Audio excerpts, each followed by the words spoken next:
नमस्कार दोस्तों, मैं किशन से इस बार आज आपको मैथ स्पेशल की क्लास स्टार्ट कर रहा हूं, जिसमें आज हम पढ़ेंगे किरण प्रकाशन का 9500 की बुक पूरी करेंगे, जिसमें हम स्टार्ट कर रहे हैं प्रॉफिट एंड लॉस से। तो स्टार्ट करते हैं प्रॉफिट एंड लॉस। तो जैसे प्रॉफिट कब होता है, प्रॉफिट कैसे निकालते हैं,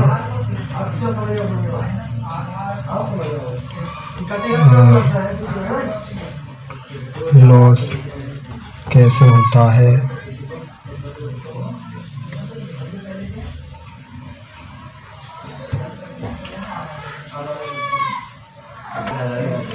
जैसे कोई वस्तु 100 रुपए की बेची जाती है, कोई वस्तु जैसे हम जानेंगे क्रय मूल्य, क्रय मूल्य इसे हम कहते हैं सीपी, ठीक, यानी कॉस्ट प्राइस, ठीक। और एक होता है विक्रय मूल्य, विक्रय मूल्य इसे हम कहते हैं एसपी, सेलिंग प्राइस,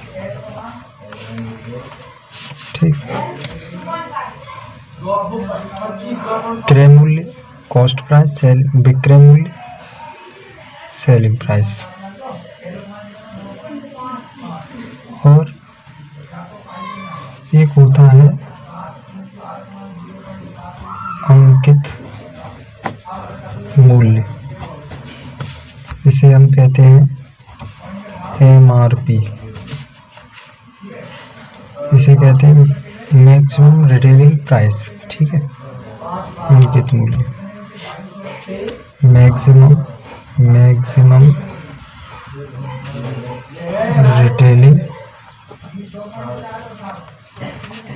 प्राइस,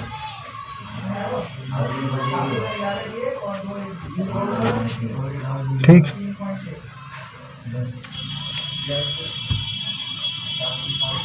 एक होता है डिस्काउंट, ठीक है,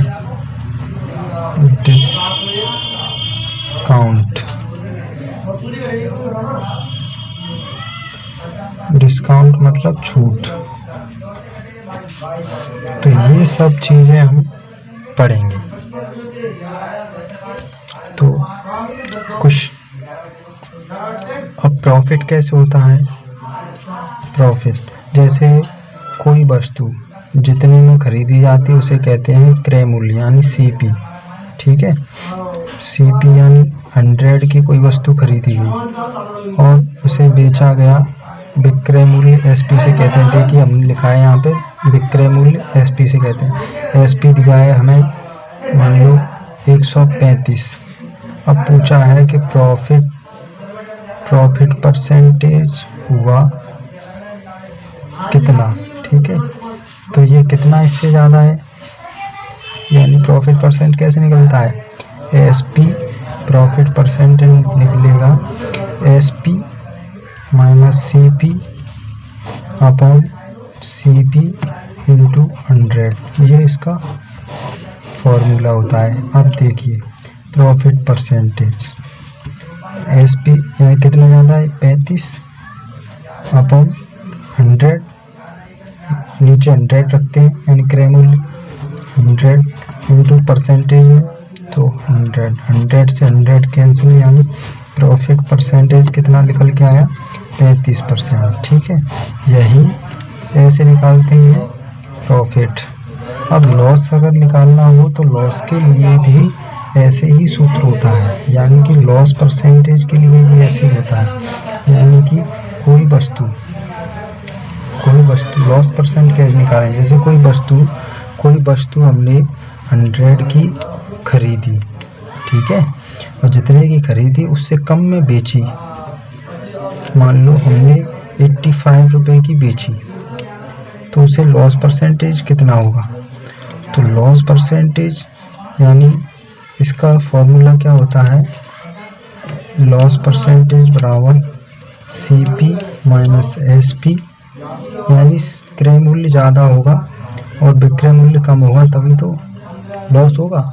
अब यहाँ पे क्या रखें? यहाँ पे CP इंटू 100, ये इसका फॉर्मूला होता है।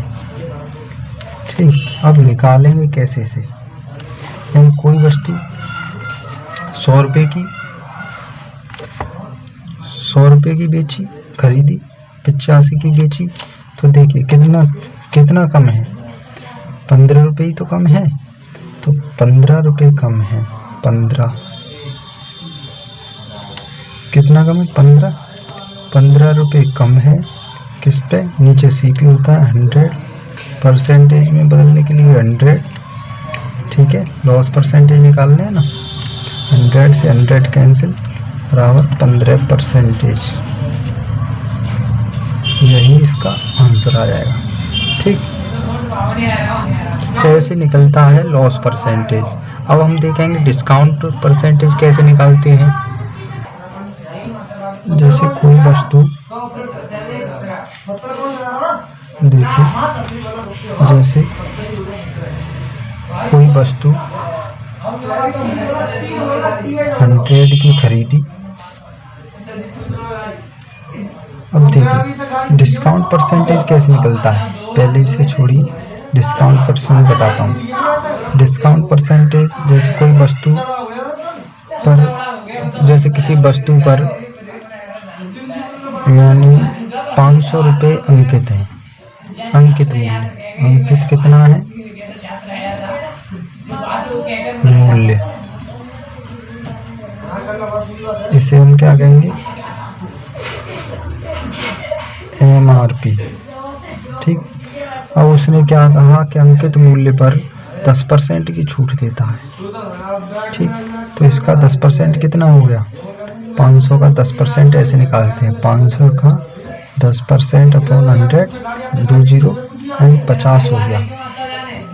ठीक है, ऐसे परसेंटेज निकालते हैं। तो 50 रुपये इसमें से गए तो कितना बचा? 450 रुपये। 450 का ये बेचा। ठीक, और खरीद के कितने का लाया? मान लो खरीद के ये लाया था 100 का, CP बराबर 100। तो अब पूछ रहा है इसे प्रॉफिट कितना हो गया, तो कितने का हो गया? 350 का हो गया ना, 350 अपॉन CP, तभी तो प्रॉफिट परसेंटेज होगा, इंटू 100। प्रॉफिट परसेंटेज कितना हुआ? 350। या फिर डिस्काउंट परसेंटेज पूछता तो ये 50% का डिस्काउंट है। ठीक, मान लो सवाल में दिया होता कि कोई वस्तु 500 रुपये अंकित है किसी वस्तु पर और उस वस्तु को वो 100 रुपये में खरीद कर लाता है और 50 रुपये की छूट देता है, तो दी गई छूट कितने परसेंटेज के बराबर है? तो वो छूट, अब सवाल ऐसे होता, अगर सवाल होता कि एक वस्तु का अंकित मूल्य 500 रुपये है, ठीक, और उस वस्तु को वह 400 रुपये की खरीदता है, खरीद कर लाता है, और उस वस्तु पर उसके अंकित मूल्य पर 50 रुपये की छूट देता है, 50 रुपये की छूट देता है, तो छूट परसेंटेज कितनी है ये निकालना है। तो इस छूट परसेंटेज को हम कैसे निकालेंगे? यहाँ देखिए, यानी 50 रुपये की छूट देता है तो 50 है ना। 500 का 50 कितने परसेंटेज है, ये तो आप जानते ही होंगे। 500 का 50 कितने परसेंटेज है।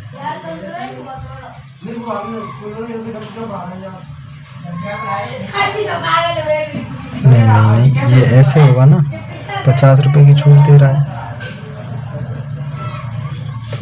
500 का कितने प्रतिशत 50 है, तो ये आपका 10% है।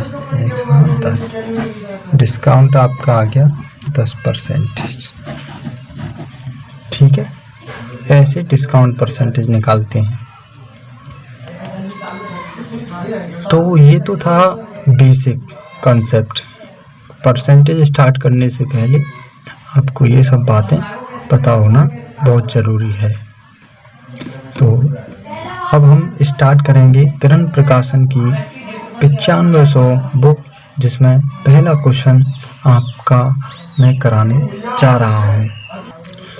किरण प्रकाशन की 9500 बुक अगर आपके पास है तो आप अपना पहला क्वेश्चन पढ़िए, और अगर नहीं भी है तो भी कोई दिक्कत नहीं है, क्योंकि हम क्वेश्चन को बोल भी रहे हैं और आपकी स्क्रीन पर क्वेश्चन दिखेगा भी, तो आपको घबराने की ज़रूरत नहीं है।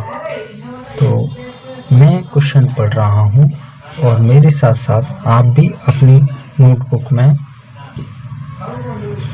नोट कीजिए।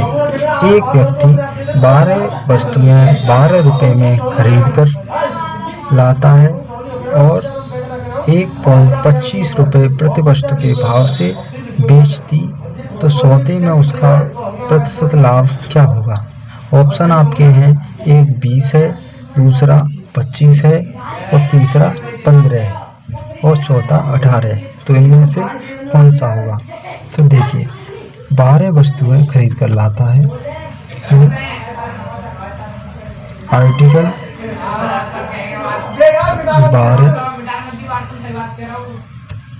12 वस्तुएं 12 रुपये की खरीद कर लाता है। ये रुपए हैं, ये वस्तुएं हैं। तो एक वस्तु कितने की होगी, 1 रुपये की, है ना। एक वस्तु 1 रुपये की। अब वो बेच कितने की रहा है, एक वस्तु को 1.25 रुपये की बेच रहा है। अब पूछ रहा है उसे कितने रुपए का लाभ हुआ। तो ये कितना, 1 रुपये का खरीद कर ला रहा है। सी पे कितना है एक वस्तु का, 1 रुपये। एस पी कितना है एक वस्तु का, 1.25। तो हमने आपको बताया था कि प्रॉफिट परसेंटेज कैसे निकलता है, यही इसमें पूछा है। तो प्रॉफिट परसेंटेज कैसे निकलता है, तो देखिए एक बार मैं बता दे रहा हूँ कि ऐसे निकलता है कि S P minus C P upon C P into 100। ये आपका सूत्र होता है, लेकिन हम इस सूत्र को बार बार नहीं लिखेंगे। ठीक है, तो प्रॉफिट परसेंटेज बराबर एस पी कितना है 1.25 माइनस 1 अपॉन 1 इंटू 100। ठीक है, प्रॉफिट परसेंटेज बराबर 1.25 बचा ना, 1.25 में से 1 रुपया गया, कितना बचा 0.25। पॉइंट से यहाँ तो 0 आ जाएंगे नीचे, इंटू 100। 100 से 100 कैंसिल, तो प्रॉफिट परसेंटेज कितना आ जाएगा 25। ठीक है दोस्तों, तो आप ये मत सोचिए कि ये इतना लंबा हो गया। यहाँ से मैंने आपको बेसिक तरीके से बताया है और इसमें हम स्टेप भी शॉर्ट कर सकते थे। देखिए कैसे, 12 वस्तुएं 12 रुपये की खरीद कर लाता है, 12 रुपये की खरीद कर लाता है। ये आर्टिकल है, 12 रुपये की खरीद कर लाता है। तो एक वस्तु 1 रुपये की पड़ गई। अब उस एक वस्तु को 1.25 में बेचता है। कितना ज़्यादा है, 0.25 ज़्यादा है। ठीक है, तो प्रॉफिट परसेंटेज निकालना है 0.25 अपॉन कितना, एक ही तो आएगा, पॉइंट हटाएंगे 2 जीरो आ गए, इंटू 100 परसेंटेज बदलने के लिए आपका आ गया 25। देखिए ऐसे किया जाता है क्वेश्चन। ठीक, अब आप क्वेश्चन नंबर दूसरा देखिए। किरण प्रकाशन 9500 बुक का दूसरा क्वेश्चन है और क्वेश्चन नंबर है दूसरा, पढ़िए। यदि कोई व्यक्ति अपनी हानि को विक्रय मूल्य का 20% अनुमानित करता है तो उसका हानि प्रतिशत क्या होगा। यानी अपनी हानि को 20% अनुमानित करता है तो उसका हानि प्रतिशत क्या होगा। यानी 20% अनुमानित करता है विक्रय मूल्य का,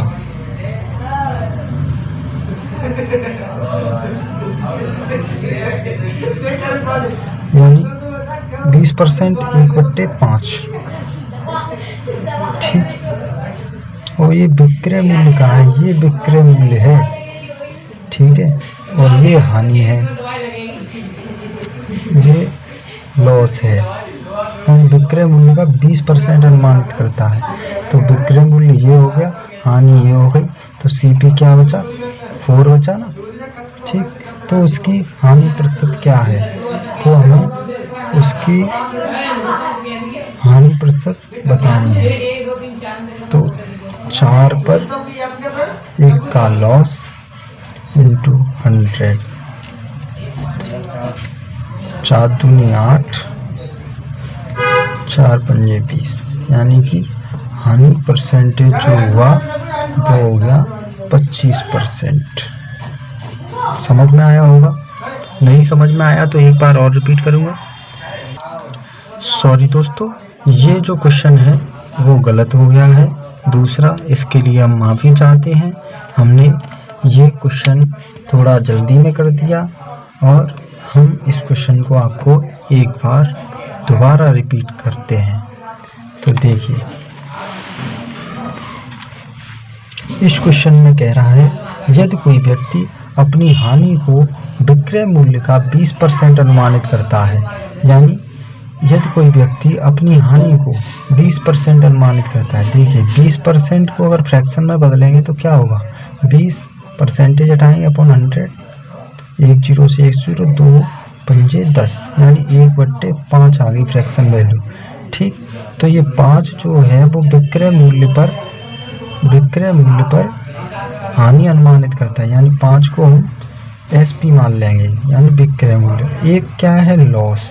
अगर हमने कोई वस्तु 5 की बेची और 1 का लॉस हो गया, तो वो वस्तु खरीद कर कितने की आई होगी, तो वो वस्तु 6 की खरीद के लाया होगा। अब वो कह रहा है अब हानि परसेंटेज बताइए, तो क्रय मूल्य पर ही तो हानि परसेंट होता है, तो क्रय मूल्य पर यानी 6 पर 1 का लॉस हो गया और ये लॉस परसेंटेज ही निकालना है अपॉन इंटू 100। तो 2 से ये काटेंगे 50 बार कटा, 2 से ये 3 बार कटा। अब आप देखिए यही हमारा आंसर है। ठीक है, देख लीजिए ऑप्शन में आपको दिया होगा, ये आपका सही आंसर है। अब हम नेक्स्ट क्वेश्चन देखते हैं, क्वेश्चन नंबर तीसरा। तो तीसरा क्वेश्चन क्या कह रहा है दोस्तों, ये तीसरा क्वेश्चन कह रहा है किसी वस्तु को 72 रुपये में बेचने पर 10% की हानि होती है, तो 5% का लाभ प्राप्त करने के लिए उस वस्तु का विक्रय मूल्य क्या होना चाहिए।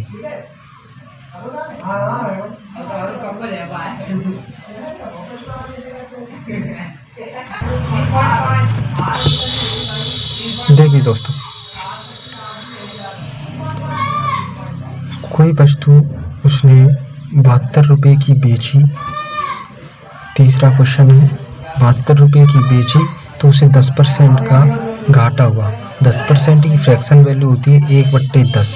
अब एक नीचे वाला हमेशा क्रय मूल्य को दर्शाता है, 1 का घाटा हुआ उसे, ठीक है, 1 का लॉस हुआ और 10 की बेची तो 1 रुपये का लॉस हुआ, तो उसने बेची कितने की होगी, 9 रुपये की बेची होगी, 9 की बेची।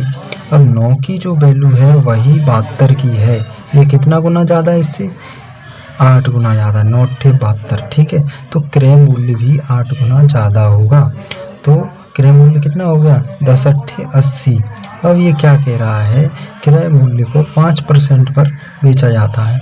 अब 80 का 10% 8 होता है 80 का 10% 8, तो 5% कितना हो गया, 4। तो बेचना कितने का बेचना चाहिए, तब उसे 5% का 84 का, ठीक है। ये इसका उत्तर है। मुझे लगता है ये आपको क्वेश्चन दोबारा बताना पड़ेगा, क्योंकि क्या पता आपको समझ में आया है कि नहीं आया। देखिए क्वेश्चन में कह रहा है, यदि कोई वस्तु 72 रुपये की बेची जाती है तो उसे 10% का घाटा हो जाता है। तो 10% की फ्रैक्शन वैल्यू जो होती है वो 1/10 होती है। 1/10 यानी 10 की अगर कोई वस्तु है तो 1 उसे घाटा है, तो 1 का लॉस है, तो यानी कि 10 में से 1 गया 9, तो 9 की बेची गई होगी। जबकि रेशियो में 9 की बेची जा रही है और रुपए में 72 की बेची जा रही है, तो 9 यूनिट जो है वो 72 यानी 8 गुना ज़्यादा है 72। तो हम क्रय मूल्य को भी 8 गुना कर देंगे, तो ये 80 रुपये हो गए। क्रय मूल्य 80 रुपये हो गए, 80 रुपये। अब ये कह रहा है क्रय मूल्य को 5% के लाभ पर बेचा जाता है। तो ये 80 का 10% कितना होगा, 1 जीरो उठ जाएगा, 8% होता है 10% 80 का, तो 5% कितना होगा, 4। तो ये 84 आंसर आ जाएगा, ठीक है। तो ये हो गया। अब क्वेश्चन नंबर चौथा। तो चौथा क्वेश्चन क्या है दोस्तों, चौथा क्वेश्चन है तुम्हारा, कोई व्यक्ति एक साइकिल 1400 रुपये में खरीदता है और उसे 15% की हानि पर बेच देता है। उस साइकिल का विक्रय मूल्य क्या है।